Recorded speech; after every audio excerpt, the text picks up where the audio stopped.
हाँ, बस 5 minute sir. जी sir, जी sir.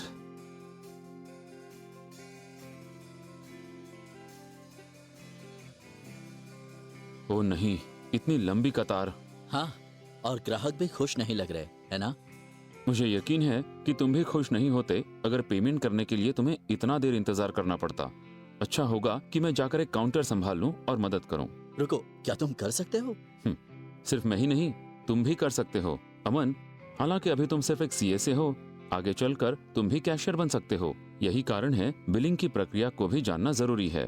तुम आकर मेरी मदद क्यों नहीं करते? तुम भी बिलिंग के बारे में सीख जाओगे और मैं एड ऑन सेल कैसे किया जाता है इसके बारे में कुछ जरूरी जानकारी भी दूंगा। बिल्कुल, शुरू करते हैं।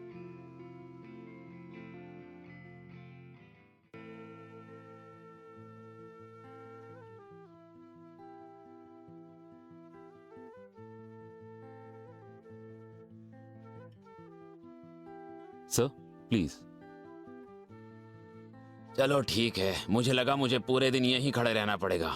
माफ कीजिए सर, अपना शॉपिंग बैग देंगे? Thank you. ये लो।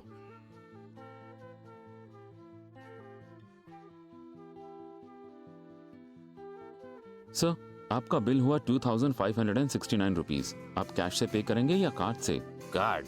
Thank you. सर आपने बहुत अच्छे फॉर्मल जूते लिए हैं। हमारे पास मोजे का भी अच्छा कलेक्शन है। मेरी सलाह है आप उन पर एक नजर डालें। वैसे मुझे सॉक्स तो चाहिए जरूर। ये अच्छे हैं, ये बिल में जोड़ दीजिए। जरूर।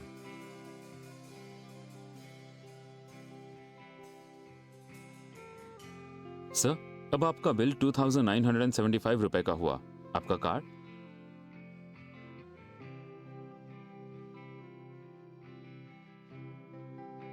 Thank you. Mister Aditya Chopra.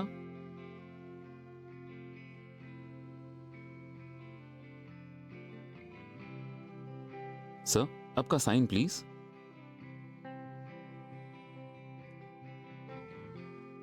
Thank you. आपका कार्ड।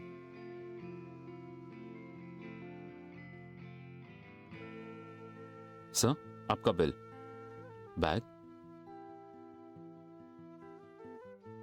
शॉपिंग के लिए शुक्रिया। Have a nice day. Thank you. Well Rakesh, ये तो काफी आसान है। मेरे ख्याल से मैं जरूरत पड़ने पर ये सब कर सकता हूँ। मुझे यकीन है कर सकोगे। बस एक बार तुम बिलिंग प्रोसेस को समझ लो तो ये बड़ा ही सीधा है। प्रोसेस? बिल्कुल, प्रक्रिया। बिलिंग के कई छोटे लेकिन महत्वपूर्ण स्टेप्स हैं।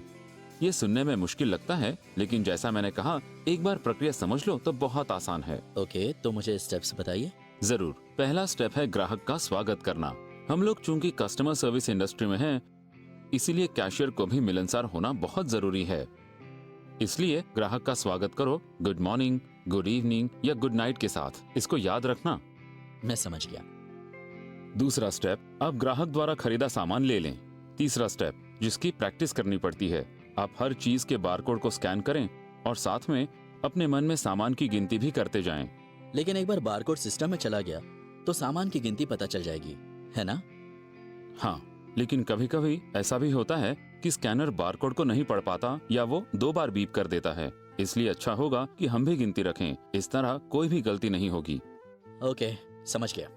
चौथा स्टेप, ग्राहक से पूछो कि वो पेमेंट कैश से करेंगे या कार्ड से। अगर उनके पास गिफ्ट वाउचर हुआ तो? फिर तो ग्राहक आपको गिफ्ट वाउचर देगा जिसे तुम अपने सिस्टम में अपडेट करोगे। अगर कैश देते हैं तो पैसे लेकर गिनो और वापस करना हो तो कैश ड्रॉवर से लेकर दे दो। अगर कार्ड है तो उसे पलट कर देखो और ध्यान दो कि वहां साइन है कि नहीं। फिर ग्राहक को उसके नाम से बुलाओ। हमें ऐसा करना क्यों जरूरी है? ये जानने के लिए कि ये कार्ड उसी व्यक्ति का है और कहीं से चुराया तो नहीं है। ओ, अब समझा। अगर हमें शक हो गया कि ये चुराया हुआ है तो हमें कोई दूसरा आईडी प्रूफ मांगना चाहिए। हाँ, मांगना चाहिए। फिर जब सब कुछ ठीक रहा तो कार्ड स्वाइप करने से पहले तुम्हें कोशिश करनी चाहिए एड ऑन सेल की। ओ यस, जैसे तुमने पहले ग्राहक को सॉक्स की सलाह दी थी। बिल्कुल सही, लेकिन याद रहे एड ऑन सेल तभी हो पाता है जब तुम ग्राहक को ऐसी चीज की सलाह दो जिसकी कीमत उसके द्वारा खरीदे गए सामान से कम हो। फिर सारी खरीदारी के लिए कार्ड को स्वाइप करो। हमेशा विनम्रता के साथ कार्ड वापस करो, आपका कार्ड मैम या आपका कार्ड सर। ऐसा कहना जरूरी है क्योंकि कभी कभी ग्राहक कार्ड वापस लेना भूल जाते हैं, इसलिए जब वो ये सुनते हैं आपका कार्ड, तो उन्हें इसे वापस लेना याद रहता है। उन्हें रसीद की एक कॉपी साइन करने के लिए भी कहें। बस हो गया, ऐसा होने पर सेल कंप्लीट हो जाता है। अभी नहीं, सीएसए होने के नाते तुम्हारा काम अभी पूरा नहीं हुआ। अंतिम चरण से पहले तुम ग्राहक को तुम्हारे स्टोर में चल रहे विभिन्न ऑफर और प्रमोशन के बारे में जानकारी दो, जो उस ऑफर के लिए और खरीदारी करने की बात सोच सकते हैं। और इसके बाद ही हम ग्राहक को बिल और उसका सामान उसके हवाले करते हैं।